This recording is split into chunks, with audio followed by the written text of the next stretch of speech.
Jóvenes señoritas, ¿qué tal? ¿Cómo están? Muy buenas tardes. Es un gusto para mí reencontrarme con ustedes para una nueva clase del curso de literatura. En esta ocasión vamos a continuar hablando acerca del desarrollo del denominado siglo de oro español. Habíamos hablado en la clase pasada acerca del barroco, el segundo momento del llamado siglo de oro. Habíamos enfatizado sus características, habíamos hablado del teatro del siglo de oro, sobre todo aquel de tendencia barroca. Bueno, sigamos hablando acerca de expresiones literarias desarrolladas durante el barroco. El día de hoy hablaremos acerca de la narrativa barroca, su trascendencia, su importancia en lo que respecta al desarrollo de la literatura del siglo XVII. Posteriormente, en la segunda parte de la clase, hablaremos acerca de la literatura española del siglo XIX. En el siglo XIX, fundamentalmente en España, destaca la propuesta literaria denominada romanticismo. Y nosotros vamos a trabajar entonces todo ello en esta presente clase. Evidentemente voy a procurar ampliar el contenido de la misma, así que en lo que respecta a la clase el día de hoy, vamos a hablar acerca de la narrativa barroca y la propuesta que nos ha otorgado Miguel de Cervantes Saavedra, considerado el máximo exponente de esta. La obra emblemática de este escritor es el ingenioso hidalgo Don Quijote de la Mancha. Vamos a tener en cuenta el argumento de la obra, vamos a analizar la misma, vamos a considerar cuál es el tema relevante propuesto a través de esta obra y finalmente haremos un breve comentario en torno a ella. En lo que respecta a la literatura española del siglo XIX, el romanticismo es una propuesta que ya conocemos, pero en España esta propuesta adquiere ciertas particularidades. Hablaremos de ello, de sus características, vamos a tener en consideración a sus principales representantes y entre ellos aparece Gustavo Adolfo Bécquer, el autor de obras como Rimas y Leyendas. Hablaremos de todo ello. Bien, jóvenes, entonces, sin mayor preámbulo, vamos a iniciar la exposición de esta presente clase. ¿No? Lo ya mencionado, miremos esta línea de tiempo. Y en esta línea de tiempo estamos apreciando lo que hemos trabajado en cuanto al desarrollo de la literatura española. Hemos hablado acerca de la literatura española del periodo medieval. Aquí la obra emblemática es el poema de Mio Cid. Luego hablamos acerca del siglo de oro, dijimos que era una etapa de gran esplendor constituido por dos momentos, el Renacimiento desarrollado en el siglo XVI y el Barroco desarrollado en el siglo XVII. Luego del Barroco, en España se manifiesta el desarrollo del neoclásico, pero claro, solamente lo mencionaremos porque nosotros vamos a enfatizar el desarrollo del romanticismo en el siglo XIX, ¿no? Barroco y romanticismo, narrativa barroca y propuesta romántica, es lo que trabajaremos ahora. Narrativa barroca. La narrativa barroca tendrá como máximo exponente al escritor Miguel de Cervantes Saavedra, escritor nacido en Alcalá de Henares en el año 1547, uno de los más destacados exponentes de la literatura no solamente española, sino universal. Miguel de Cervantes Saavedra, a lo largo de su vida, ejerció diversos oficios. Entre los más destacados podríamos mencionar su labor como recaudador de impuestos, pero también destaca su labor como hombre de letras, un hombre que ha incursionado en el ámbito literario. Pero aparte de ello, Cervantes también fue militar y estuvo presente como soldado en la famosa batalla de Lepanto. Durante el desarrollo de esta batalla, disparos de arcabuz dejaron inútil su brazo izquierdo. Y es por ese motivo que a Cervantes se le conoció con el apelativo de el Manco de Lepanto. Cervantes, ya hablando de su labor como escritor, cultivó los tres géneros literarios. Destaca entonces su labor como escritor de obras líricas. Viaje del Parnaso es una obra emblemática de él. Pero también Cervantes ha sido autor de obras teatrales. Y es así como podríamos hablar de algunas obras como El cerco de Numancia, que es una tragedia, o Pedro de Urdemalas, que es una comedia, o entremeses como La guarda cuidadosa y El retablo de las maravillas. Sin embargo, la máxima expresión de la literatura de Cervantes aparecerá en el desarrollo de su propuesta épica. Aquí destacan sus novelas, Y aparecen títulos como, por ejemplo, podríamos hablar de La Galatea, una novela de tipo pastoril que fue su primera obra publicada en el año 1585. Destaca también otra novela, Los trabajos de Persiles y Segismunda. Se trataba de una novela de tipo bizantino. A ello se le suman las 12 novelas ejemplares que nos otorgó el escritor. Entre los títulos más destacados aparecerán El coloquio de los perros, El licenciado Vidriera, La ilustre fregona, La gitanilla, Rinconete y Cortadillo, entre otros. Sin embargo, dentro de toda esa propuesta novelística, la novela más importante, la novela de mayor trascendencia, como ustedes bien lo saben, es El ingenioso hidalgo Don Quijote de la Mancha. Entonces, lo que haremos a continuación es hablar acerca de esta obra y vamos a destacar, pues, algunos detalles en torno a ella. ¿Cómo podríamos resumir al Quijote? Bueno, el Quijote narra la historia de un hidalgo, el cual era un asiduo lector de libros de caballería. De tanto leer esos libros de caballería, este hidalgo empieza a distorsionar la realidad y vivirá un mundo fantasioso, un mundo ficcional. Entonces, tratando de imitar a esos héroes de esas novelas de caballería, saldrá por el mundo para experimentar una serie de aventuras. Así podríamos resumir entonces el desarrollo del Quijote. Antes de profundizar en el argumento de la obra, vamos a tener en cuenta algunos detalles de la misma. Es una obra que pertenece al género épico. En cuanto a la especie, se trata de una novela. Una novela que desarrolla un estilo netamente barroco. ¿Cómo se manifiesta el estilo barroco? El estilo barroco se manifiesta a partir de la presencia de rasgos muy elaborados. Estos rasgos muy elaborados los vamos a poder apreciar en la construcción de la historia, que hasta cierto punto adquiere cierta complejidad. Pero ese mismo estilo que desarrolla el escritor con rasgos muy elaborados, lo vamos a poder apreciar en la configuración de los personajes y en el lenguaje utilizado por el autor. Pero ese estilo barroco también se pone de manifiesto gracias a la presencia de contrastes u oposiciones, ¿no? Entonces, hay oposiciones presentes y referenciadas en la obra que determinan el estilo barroco. Oposiciones como locura y cordura, ser y parecer, idealismo y pragmatismo, realidad y ficción, hombre culto, hombre rústico, hombre de alta clase social, hombre de baja clase social, etcétera, etcétera. Por otro lado, vamos a apreciar cómo en cuanto al lenguaje, Cervantes logra mezclar tres variantes de lenguaje en esta obra.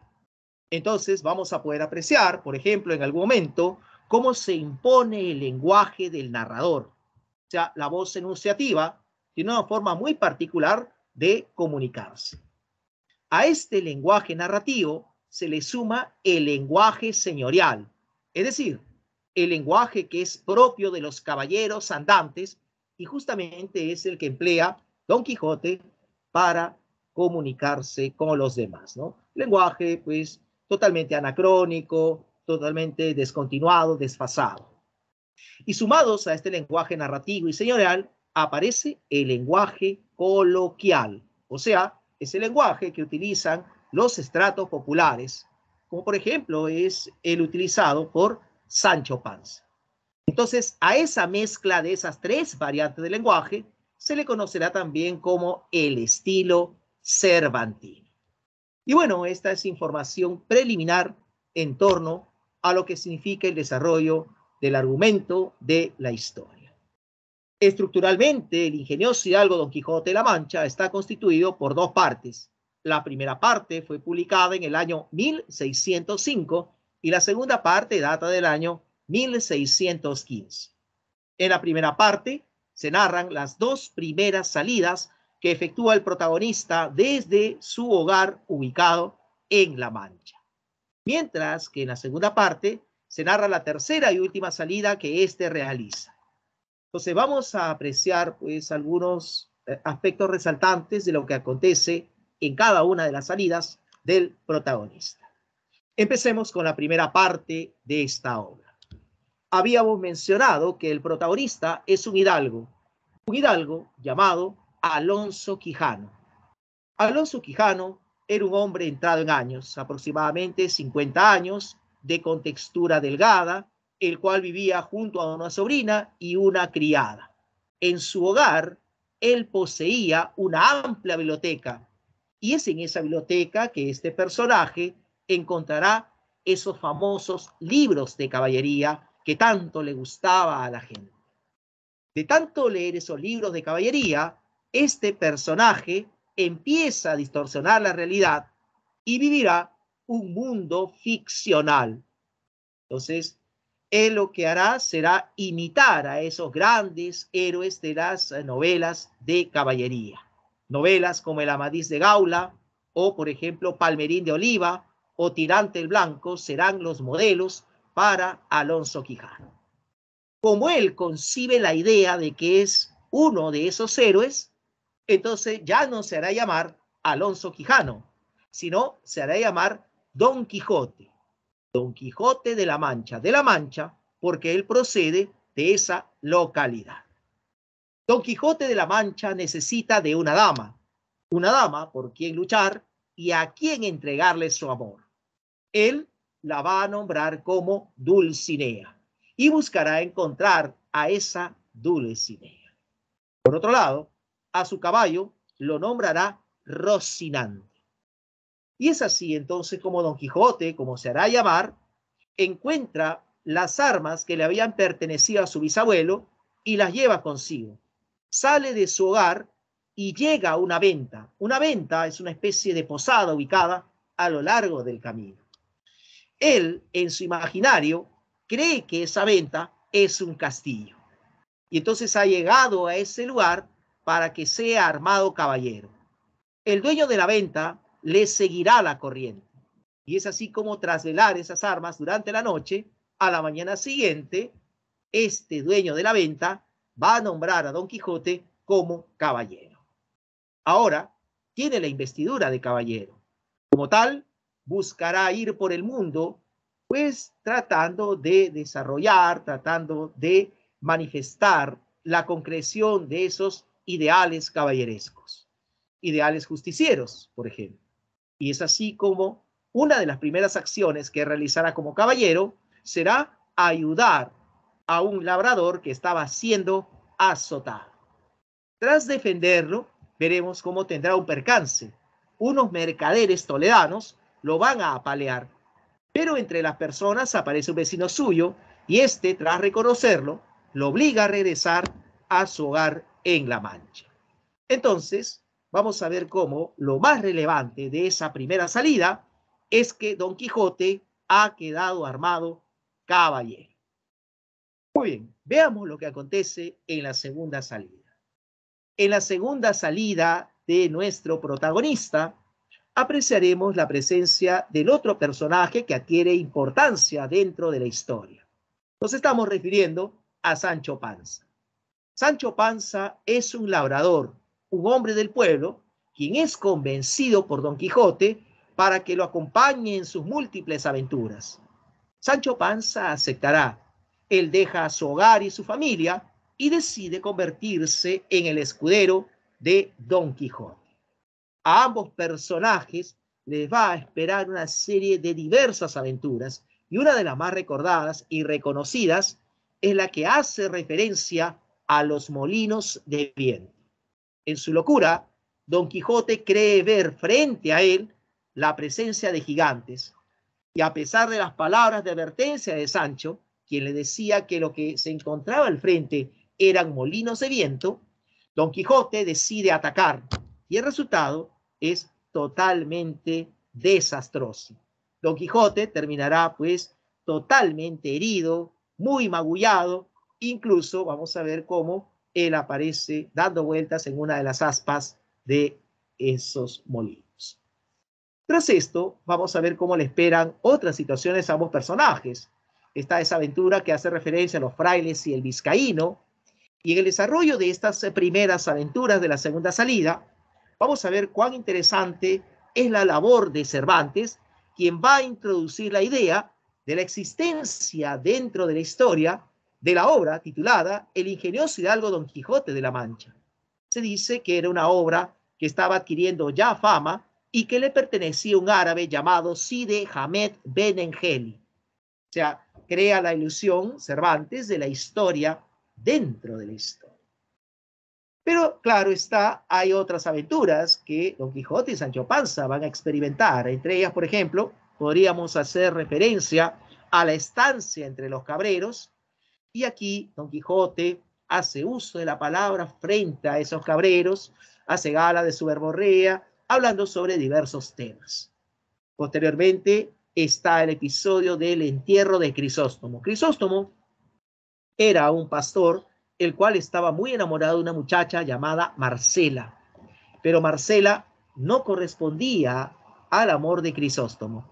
Y finalmente Crisóstomo, en su desesperación, muere, y eso motivado por el desdén de la muchacha.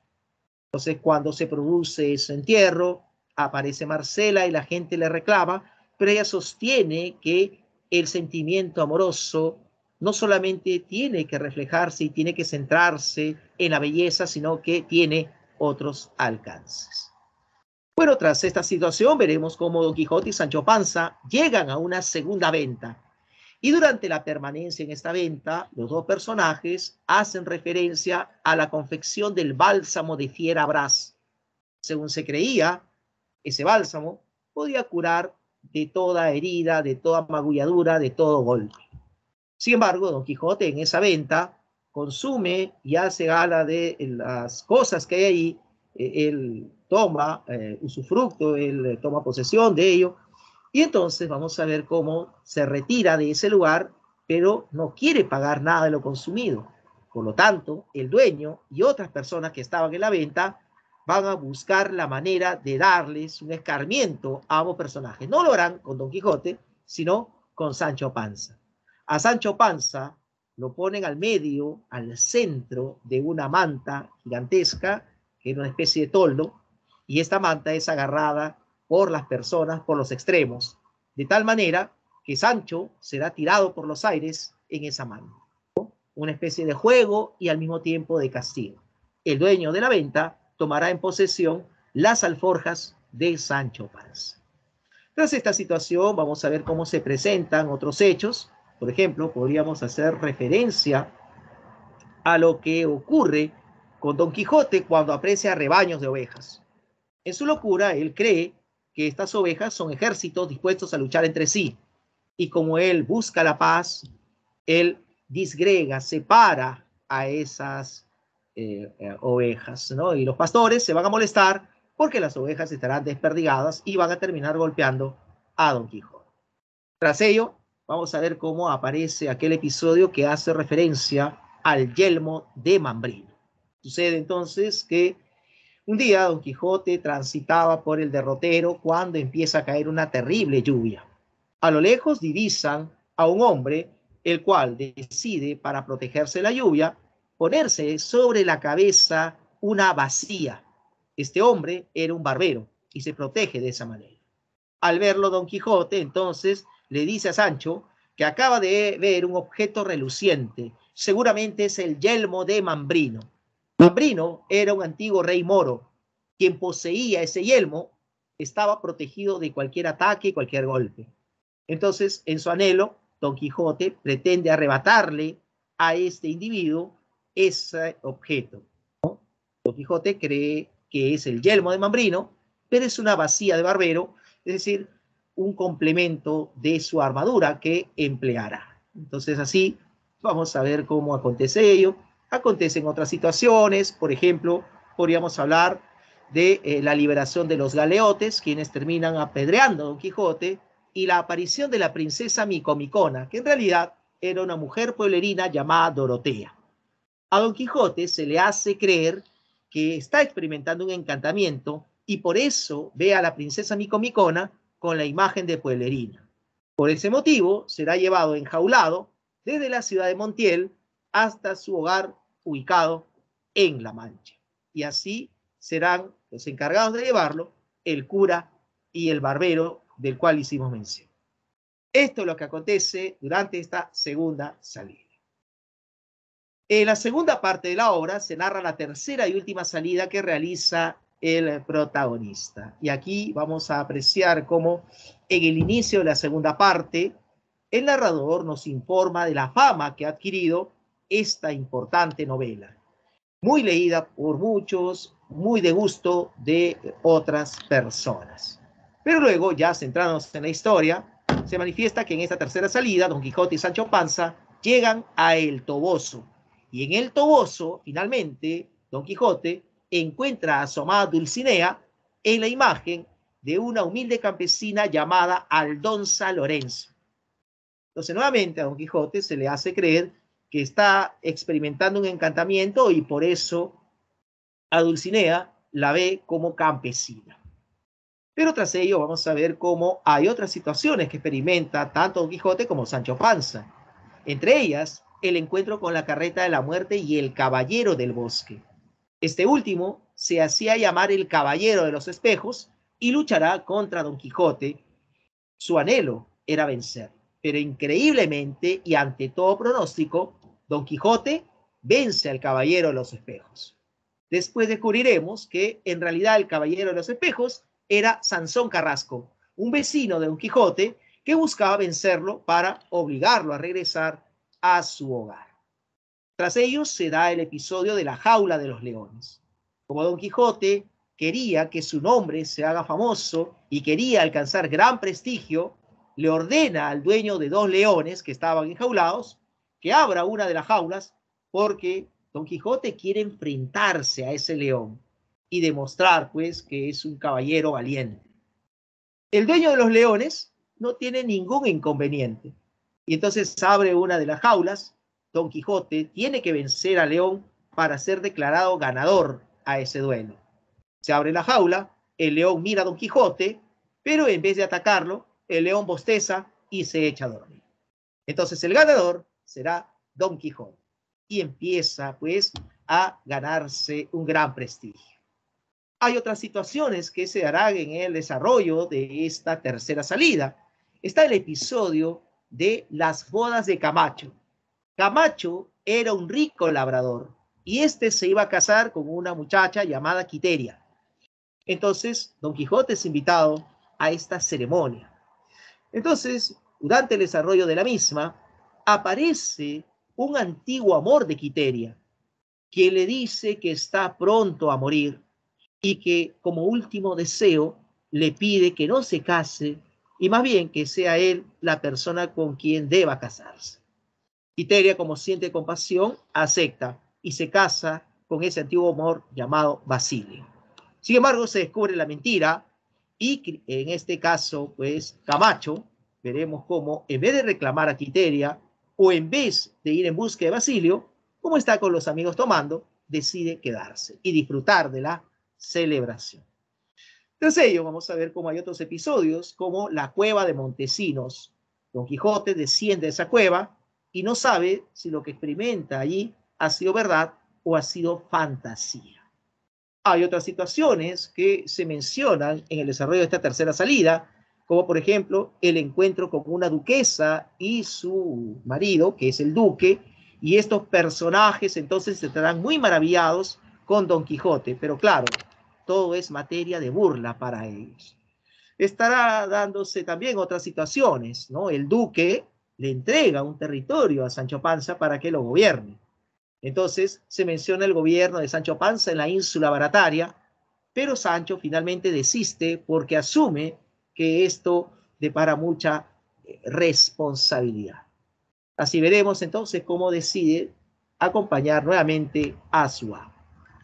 Vamos a ver cómo se darán otras situaciones en el desarrollo de la historia, la llegada a lugares como Zaragoza y Barcelona, algunos percances con bandoleros, también está el pasaje del barco encantado, o el de la cabeza encantada, que era un busto que según se creía decía la verdad o hacía pronósticos. Pero claro, todo esto era mentira. El dueño de ese busto se burlaba de las personas que creían pues en todo ello. Está el episodio que hace referencia a Ana Félix, una muchacha de origen morisco que se ve inmersa en un conflicto bélico, pero finalmente todos brindarán su ayuda para que ella pueda reencontrarse con su amado que está prisionero por el rey de Argel. Más adelante se narra el enfrentamiento entre Don Quijote y el Caballero de la Blanca Luna. En realidad, el Caballero de la Blanca Luna era otra vez Sansón Carrasco, el cual ahora había adoptado este nuevo nombre. Ahora sí logra vencer a Don Quijote y tras vencerlo lo obliga a regresar a su hogar. En el viaje de regreso le esperan nuevas aventuras al protagonista y finalmente retorna a su hogar, pero bastante enfermo, eso sí. Tendrá constantemente fiebres y ya su salud no podrá ser recuperada. Lo que sí recuperará será el sentido racional. Entonces vuelve a ser el hombre cuerdo de antes y exige que no se le llame Don Quijote, sino Alonso Quijano. Mientras Don Quijote ha recuperado la razón, Sancho Panza, su escudero, se ha contagiado de la filosofía de su amo y se ha vuelto como él, soñador, fantasioso, quimérico. Finalmente, Don Quijote elabora su testamento y pierde la vida. Así termina entonces esta destacada obra del siglo XVII. Veamos a continuación algunos importantes detalles de esta magnífica novela. Empezaremos aquí teniendo en consideración algunas referencias de orden geográfico. A lo largo de la historia, Cervantes ha procurado hacer referencia a diversos lugares del territorio español. Y entonces son mencionados muchos lugares. Uno de los más importantes es obviamente el lugar de procedencia del protagonista. Yo les pregunto, si han estado atentos, ¿de dónde procede el protagonista Alonso Quijano? ¿De qué lugar de España?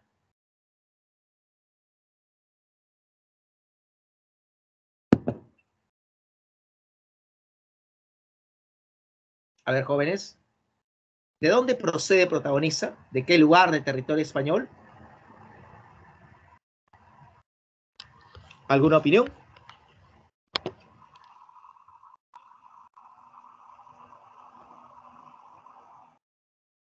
¿Sí? ¿Algo que tengan que decir?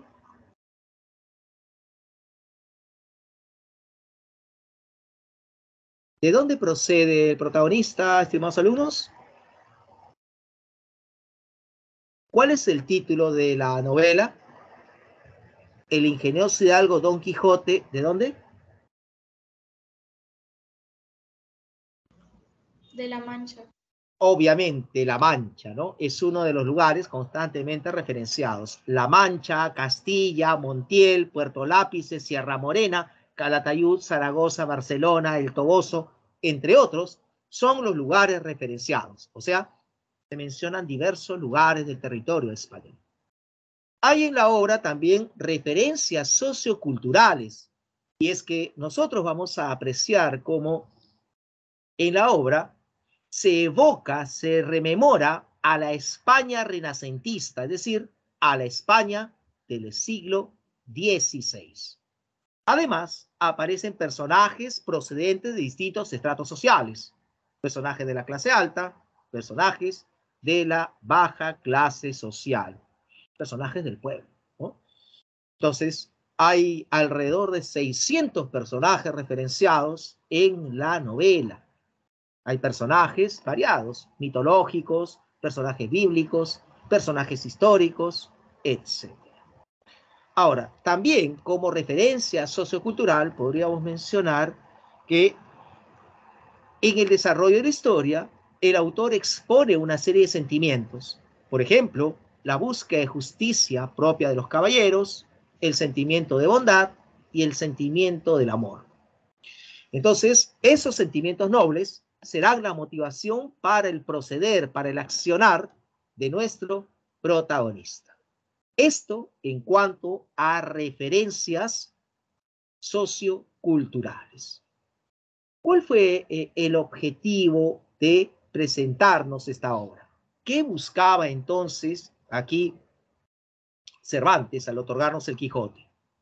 Su objetivo era contrarrestar el interés de la gente por los libros de caballería. En el siglo XVII la gente tenía la predilección de leer esos libros de caballería.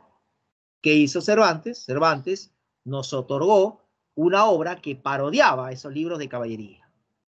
Y aunque a pesar de que el objetivo inicial fue hacer una parodia, el Quijote logra desarrollar personajes de gran complejidad. ¿Qué más podríamos decir en torno a la obra? ¿Cuál es el tema abordado en el Quijote? El tema que presenta la obra nos remite al contraste entre el idealismo y el pragmatismo. Cuando hablamos del concepto de idealismo, estamos haciendo referencia a la tendencia a la fantasía, la ensoñación, la imaginación, el mundo ideal. Mientras que el pragmatismo es más cercano a la filosofía de lo utilitario.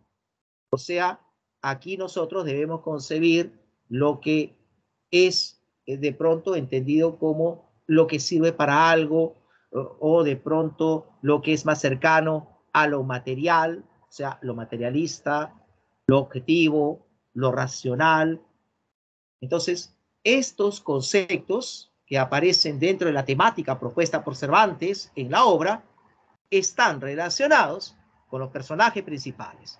Si hablamos de idealismo, yo les pregunto a ustedes, ¿qué personaje vivió durante mucho tiempo inmerso en el mundo ideal, fantasioso, quimérico, irracional? ¿Qué personaje entonces representaría ese idealismo? ¿Alguna idea?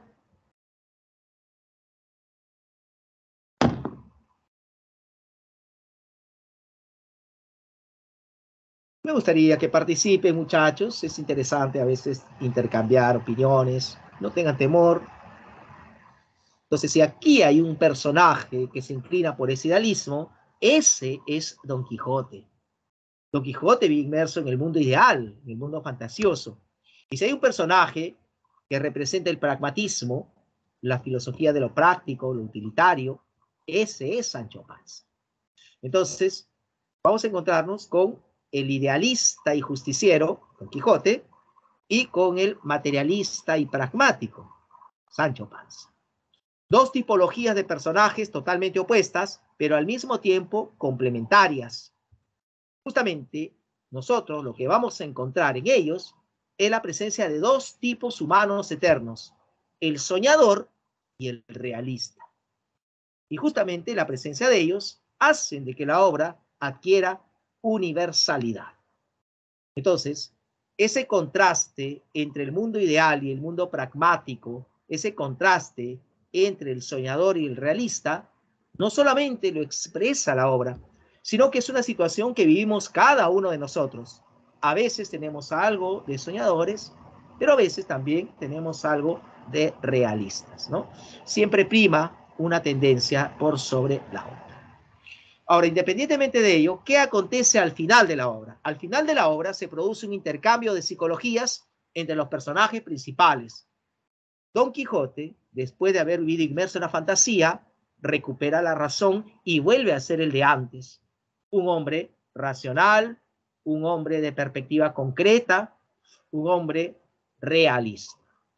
Proceso contrario, les dije en algún momento, es lo que acontece con Sancho Panza. De tanto convivir con Don Quijote, se contagia de él. Sancho Panza al final se convierte en un hombre soñador, fantasioso, quimérico. Entonces, a este intercambio de psicologías se le ha denominado también la quijotización de Sancho y la sanchificación de Don Quijote. Muy bien. Entonces, ya para finalizar esta parte dedicada al ingenioso hidalgo Don Quijote de la Mancha, habría que mencionar que inicialmente la crítica se centró en los elementos cómicos proyectados a través de la obra. O sea, la crítica prestó atención a las situaciones graciosas, a lo irracional de los comportamientos del protagonista, a su incoherencia en muchos de los pasajes, etc. Pero luego, la crítica se centró ya no en el protagonista, sino en las personas que lo rodeaban y que no llegaban a entender que él se comportaba de esa manera, impulsado por sentimientos nobles, y entre ellos aparece la búsqueda de justicia, la bondad y el amor. Entonces, A partir de ello se puede apreciar a través de la obra cómo se pone de manifiesto la trágica lucha de un hombre, el cual, impulsado por los ideales, lamentablemente choca con la terrible realidad. Y bien, hasta aquí hemos llegado con la exposición en torno al desarrollo de la narrativa barroca y del Quijote de Cervantes. Pasemos a continuación a hablar acerca de la literatura española del siglo XIX.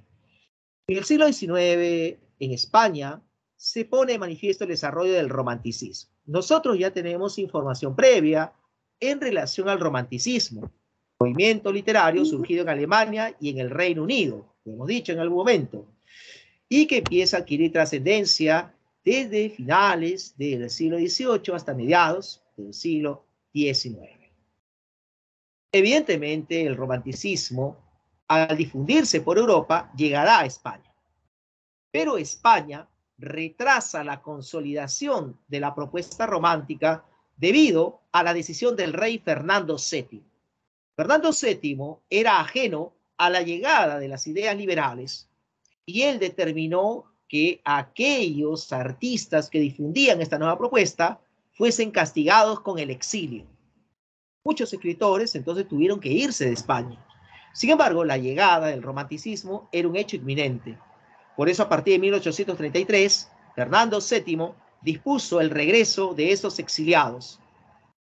Por lo tanto, podríamos decir de que el romanticismo en España fue un movimiento literario que se desarrolló en forma tardía. ¿Qué propone el romanticismo? El romanticismo propone el desarrollo de una actitud frente a la vida sustentado en presentarnos a los sentimientos por encima de la razón. Entonces, vamos a ver cómo aquí la preeminencia de la subjetividad se pone de manifiesto. Sentimientos, reitero, por encima de la razón. Eso es lo que propone el romanticismo. Pero además propone una ruptura radical con respecto a la tradición neoclásica. El neoclasicismo se había desarrollado en España allá por el siglo XVIII. Era una propuesta literaria de influencia francesa. ¿Y qué proponía el neoclasicismo? Proponía, por ejemplo, el desarrollo de un sentido de unidad. O sea, proponía que todos los escritores tengan un mismo pensamiento, luchar contra los excesos del barroco. A la vez, también el neoclasicismo proponía un sometimiento a la autoridad de los preceptistas. O sea, en el neoclasicismo se tenía que respetar ciertas normas para la creación literaria. Por ejemplo, si se escribía poesía, esta no debía abordar el tema amoroso. Si se escribía obras narrativas, estas tenían que ser fábulas. Si se escribía obras teatrales, estas debían ser comedias. Y en las comedias se erradicaba la presencia del personaje gracioso y además se tenían que respetar las tres unidades aristotélicas: unidad de espacio, unidad de tiempo, unidad de acción. Unidad de espacio significa de que la historia se desarrolla en un solo lugar. Unidad de tiempo significa de que la historia no debe exceder las 24 horas. Unidad de acción implica que hay personajes de distintas clases sociales que interactúan entre sí. Todo eso tenía que respetarse. Había preceptos y normas. Eso imponía el neoclasicismo. El neoclasicismo manifestaba la importancia de lo racional, la razón por encima de los sentimientos. Por otro lado, proponía un fin didáctico. Las obras debían dar una enseñanza. Criticaban y corregían. Y por último, verosimilitud. O sea, significa esto, rechazo a la fantasía. ¿Qué propone entonces el romanticismo? El romanticismo lo que va a proponer es ya no un sometimiento a los preceptos. O sea, hay libertad de creación. Tanto, vamos a ver cómo se pone manifiesto dentro de las características del romanticismo, la libertad creadora. ¿Qué más proponía entonces el romanticismo, a diferencia del neoclasicismo? ¿Sentido de unidad? No. Cada uno era libre de actuar o de pensar como quiera. ¿Qué más proponía el romanticismo? El romanticismo proponía que los sentimientos se imponían a la razón, ya no la razón sobre los sentimientos. Por otro lado, ¿hay fin didáctico? No, Las obras no necesariamente recurren a ello. ¿Hay verosimilitud? No. Más bien, hay una apertura a la fantasía, a la ensoñación, al idealismo. Entonces, idealismo y libertad creadora son características del romanticismo. Pero claro, hay otras características, como el culto al yo, del cual ya hemos hablado, que significa exaltación a la propia personalidad, ¿no? El romántico es un ser único, un ser incomprendido, un ser que se manifiesta muchas veces solitario. Angustia metafísica, es la consecuencia de no creer en lo racional, porque al no creer en la razón, el ser humano puede recaer en la más extrema angustia, es decir, una desesperación de la cual no hay salida. ¿Y por qué se dice angustia metafísica? Porque este sentimiento va más allá de lo físico, ¿no? Entonces pensemos en Werther. Werther, tras conocer a Carlota y al darse cuenta de que era un amor imposible, sentía una gran angustia y desesperación por no ver concretado lo que aspiraba. Por eso se iba al bosque de Welheim, ¿no? Allí en el valle de Welheim interactuaba con el campo, con los arbustos, con los árboles, con las aves, con el monte, etcétera, ¿no? Entonces, él compartía su desdicha con los elementos de la naturaleza, angustia que va más allá de lo físico, metafísica, ¿no? Hablando de angustia metafísica, aparece un concepto propuesto por los románticos, el concepto de lo infinito. Lo infinito fue un concepto que no era conocido por los clásicos. Lo infinito no era sujeto a lo racional, no podía ser medido. Por lo tanto, es parte de la propuesta romántica. Ahora, entre las características del romanticismo está la exaltación del paisaje y también la valoración del histórico y lo legendario. O sea, se le otorga importancia a los aspectos y sucesos del pasado y además también se le da importancia a las tradiciones. Entre los diversos representantes del romanticismo aparecen nombres como el de Mariano José de Larra, José Zorrilla, José de Espronceda, Ángel de Saavedra, pero entre esos nombres destaca el de Gustavo Adolfo Bécquer. Gustavo Adolfo Bécquer, cuyo verdadero nombre fue Gustavo Adolfo Domínguez Bastida, sin embargo, él optó por emplear el apellido Bécquer en homenaje a antepasados suyos, es un escritor de origen sevillano. Nació en Sevilla en el año 1836. A lo largo de su vida experimentó una serie de situaciones totalmente nefastas, totalmente desgraciadas. Y es que cuando él era niño, tuvo el infortunio de perder a sus padres. Fue cuidado por unos tíos. Más adelante, no pudo estudiar en la escuela náutica. Fue un sueño frustrado para él. Por otro lado, experimentó penurias económicas en su natal Sevilla y más adelante en su estancia en Madrid. Y sumado a todo esto, tuvo que soportar un matrimonio totalmente infeliz junto a Casta Esteban Navarro. Entonces, con ella sostenía discusiones, diferencias, problemas, celos, etc. Incluso se dice que uno de sus últimos hijos sería producto de una infidelidad. Todas estas situaciones conllevaron a que Bécquer desarrolle una personalidad ensimismada, solitaria, taciturna, iba triste siempre, vestía trajes oscuros, en fin. Pero sucede entonces de que si había algo que llenó de emoción a Bécquer durante su vida, fue el nacimiento de sus hijos y el hecho de haber conocido a una muchacha llamada Julia Espín. Julia Espín se convirtió en la inspiración para que Bécquer nos otorgue esos poemas más hermosos de temática amorosa. Lamentablemente, Bécquer, víctima de tuberculosis, dejó de existir en el año 1870. En lo que respecta a su producción literaria, destacan obras en prosa, como por ejemplo Historia de los Templos de España, Leyendas y Cartas de mi celda. Y si hablamos de su producción lírica, aquí aparece la obra Rimas. Rimas es el título que se le otorgó a la recopilación de sus poemas, poemas que habían aparecido en diversas revistas y publicaciones. En 1871 aparece esta publicación. Rimas está constituido por un conjunto de poemas breves de gran sencillez formal. Vamos a apreciar cómo el tema principal en Rimas es el amor, pero el amor en este caso idealizado. Claro está que la temática complementaria, los temas secundarios, están relacionados con el amor. Miren cómo aparece el deseo amoroso o el amor entendido como una ilusión imposible, el amor platónico y la aparición repentina del sentimiento amoroso. En esa poesía beckeriana vamos a apreciar la referencia constante a la mujer. Y es que en ella aparecen tres tipos de mujeres: la mujer ideal, la mujer poesía y la mujer fatal. La mujer ideal es aquella a quien no se puede tocar, no se puede coger, aparece como intangible e inaccesible. Mientras que la mujer poesía es inspiración, es origen y emblema de la lírica.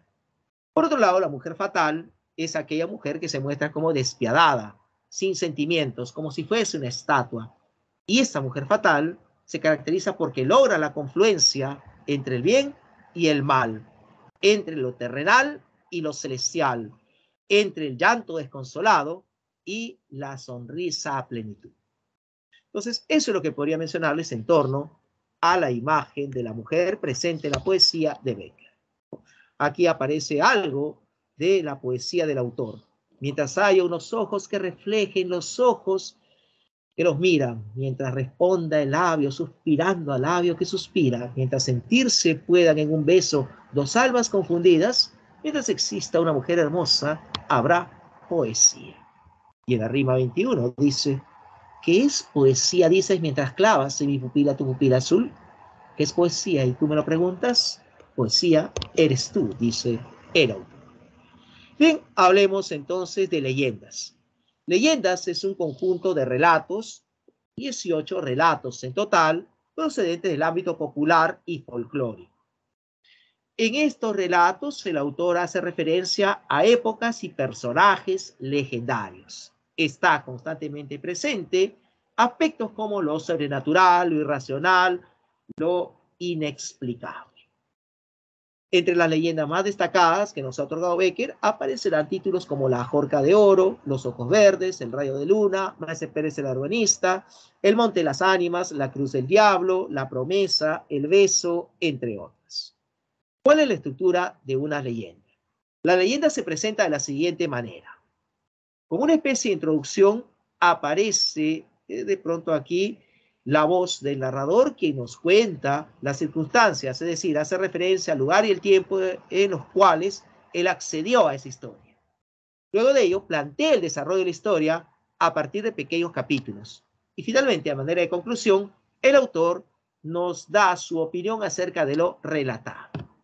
¿Cuáles son los temas abordados en las leyendas? Bueno, básicamente tres temas son los abordados. El tema de lo sobrenatural, es decir, lo inexplicable, lo irracional. El tema de la transgresión, que implica el quebrantamiento de una norma. Por ejemplo, ingresar a un lugar prohibido o robar un objeto sagrado. Y obviamente esa transgresión tendrá como consecuencia un castigo. El castigo es otro de los temas. El castigo es impartido por Dios o por una entidad sobrenatural y puede ser gradual. Puede ser el desengaño, puede ser la locura, puede ser la muerte incluso.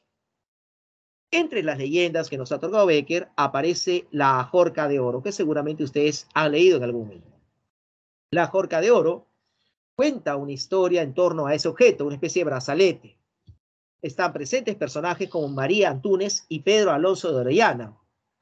Ambos son habitantes de la ciudad de Toledo. Toledo es el escenario donde se desarrollan las acciones. En el inicio de este relato, el narrador enfatiza la hermosura de María. María es hermosa, pero tan hermosa es que esa hermosura, esa belleza, alcanza ribetes de diabólico. Una hermosura diabólica, dice así el narrador. Mientras que presenta a Pedro como un hombre enamorado de María, un hombre religioso también, muy creyente, muy decidido y a la vez también muy valiente. Entonces, al inicio del relato, María manifiesta su tristeza. Ella derrama sus lágrimas mientras aprecia la corriente del río. Pedro se acerca y le pregunta qué le sucede. Bueno, hace esto 2 veces sin obtener respuesta. Él no insiste, pero luego cuando se calma, María le cuenta el motivo de su llanto. María dice de que está participando del aniversario de la ciudad de Toledo. Entre las muchas actividades, una de estas consiste en estar presente en la misa que se ofrecía en la catedral de la ciudad. Cuando ella rezaba, hubo algo que llamó su atención. Levantó la mirada y vio que al interior, donde hay muchas imágenes de reyes, de santos, de ángeles, etc., la imagen de una virgen poseía una jorca dorada con piedras preciosas. Fue eso lo que llamó su atención. Quiso de pronto volver a la concentración del rezo y no pudo hacerlo porque en su mente estaba presente la jorca.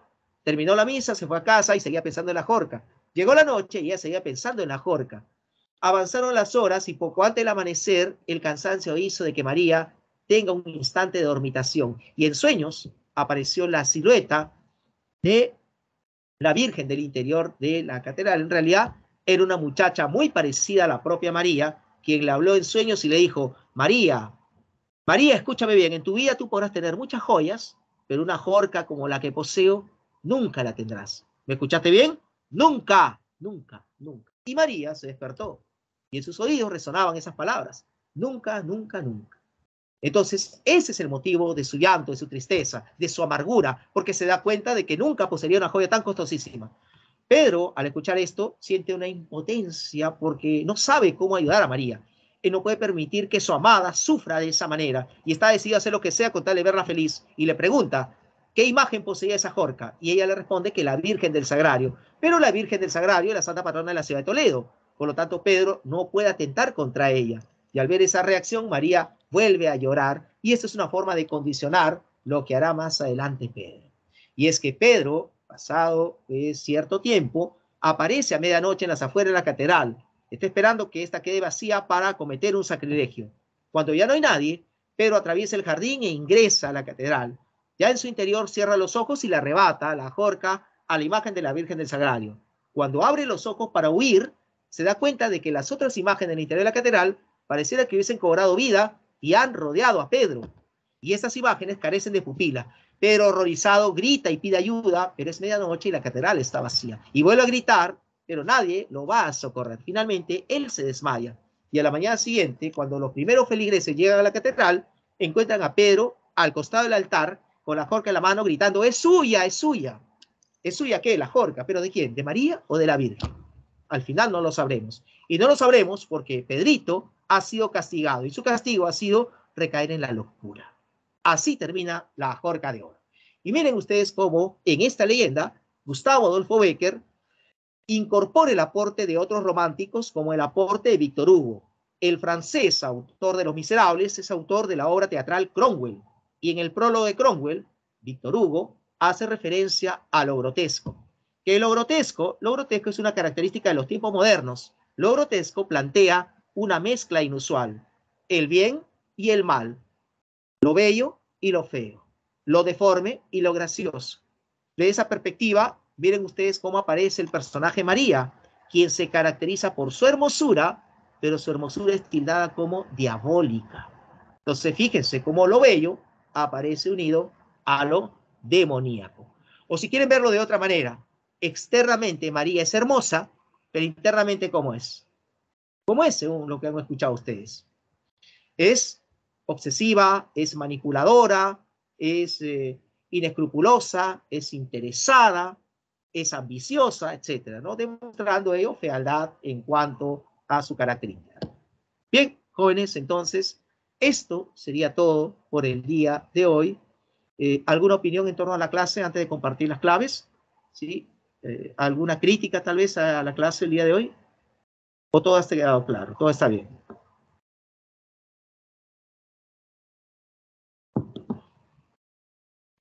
Todo está bien, profe. Ya.